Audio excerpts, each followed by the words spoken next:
Helser-Howard, and I am the branch manager of the Beaufort Library. We are working together with the Healthy Churches Consortium to make sure that Sheldon Township is a community of readers. This month's book, Counting on Catherine, How Catherine Johnson Saved Apollo 13, is written by Helene Baker and illustrated by Dow Pomeroy. We chose this book because this year, Catherine Johnson turned 100 years old, so this is in celebration of her life. We hope you enjoy it. Counting on Catherine, How Catherine Johnson Saved Apollo 13, written by Helene Becker, illustrated by Dow Pomeroy. Catherine loved to count. She counted the steps to the road, the steps up to the church, the number of dishes and spoons she washed in the bright white sink. The only things she didn't count were the stars in the sky. Only a fool, she thought, would try that. Even so, the stars sparked her imagination. What was out there? Catherine yearned to know as much as she could about numbers, about the universe, about everything. Catherine's boundless curiosity turned her into a star student. She was so bright, she skipped 3 whole grades. She catapulted right past her brother. He wasn't too happy about that. By the time she turned 10, Catherine was ready for high school. But back then, America was legally segregated by race. Her town's high school didn't admit black students of any age. Catherine burned with fury. She wanted, more than anything, to keep learning. There was still so much to know. "Count on me," Catherine's father told her. By working night and day, he earned enough money to move the family to a town with a black high school. Catherine loved high school. She was good at every subject, but math was still her favorite. She dreamed of becoming a research mathematician, making discoveries about the number patterns that are foundations of our universe. In those days, though, there were no jobs as research mathematicians for women. Professions most available to them were teaching and nursing. So Catherine became an elementary school teacher. She liked her job, and she loved her students, but she never stopped dreaming about exploring numbers. In the 1950s, the U.S. government's National Advisory Committee on Aeronautics, NACA, hired thousands of new employees. It even started hiring black women as mathematicians. Catherine heard about the mathematician jobs. Her heart raced with excitement.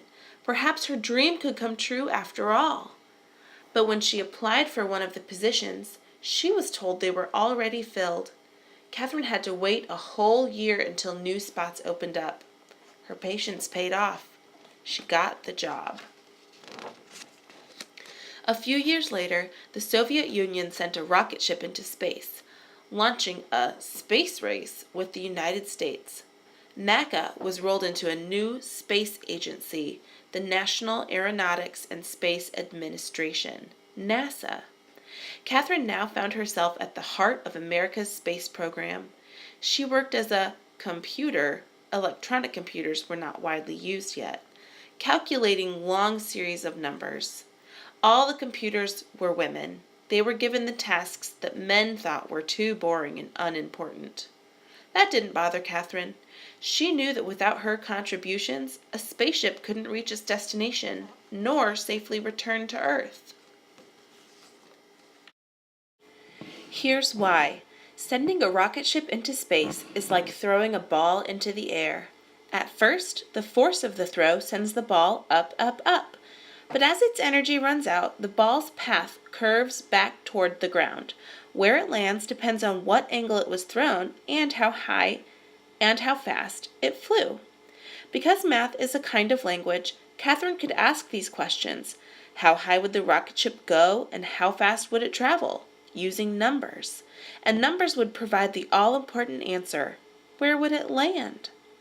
To find out, Catherine plotted the numbers she'd calculated on a graph. When she joined the points together, they formed a curved line.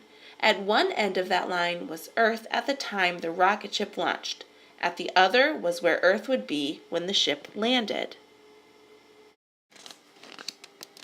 Catherine's reputation for accuracy and strong leadership skills, she was known for asking plenty of questions, got her promoted to Project Mercury, a new program designed to send the first American astronauts into space. Mercury's missions were going to be dangerous, so dangerous that even the project's star astronaut, John Glenn, refused to fly unless Catherine okayed the numbers. "You can count on me," she said. Glenn's spacecraft, Friendship 7, orbited Earth 3 times and returned home safely. Glenn became a national hero. Catherine was promoted again. Now she was asked to calculate the flight paths for Project Apollo, the first flights to the moon. "Count on me," she said.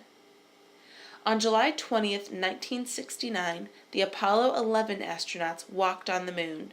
Their feat was celebrated around the world. More triumphs followed.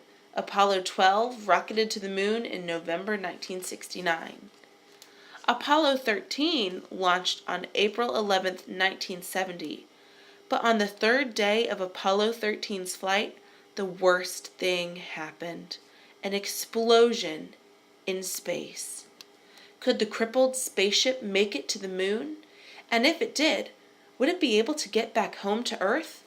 The 3 astronauts on board were in grave peril. Commander Jim Lovell told Mission Control, "Houston, we've had a problem." Back on Earth, Katherine Johnson got a phone call.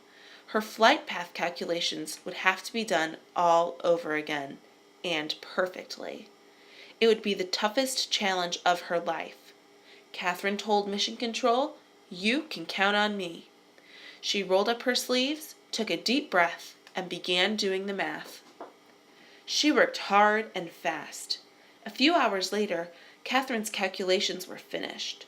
The flight path to return home would take the ship around the far side of the moon. From there, the moon's gravity would act like a slingshot to zing the ship back to Earth. To get home, the crew of Apollo 13 would have to follow Catherine's course exactly by burning off fuel at precise intervals. If the astronauts made a mistake, their ship would drift through space forever. Catherine waited anxiously to hear the astronauts' report. Finally, it crackled over the loudspeakers. "We've got it!" Apollo 13 was back on track.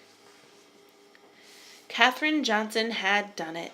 She'd brought Apollo 13 home. She was no longer the kid who dreamed of what lay beyond the stars. She was now a star herself.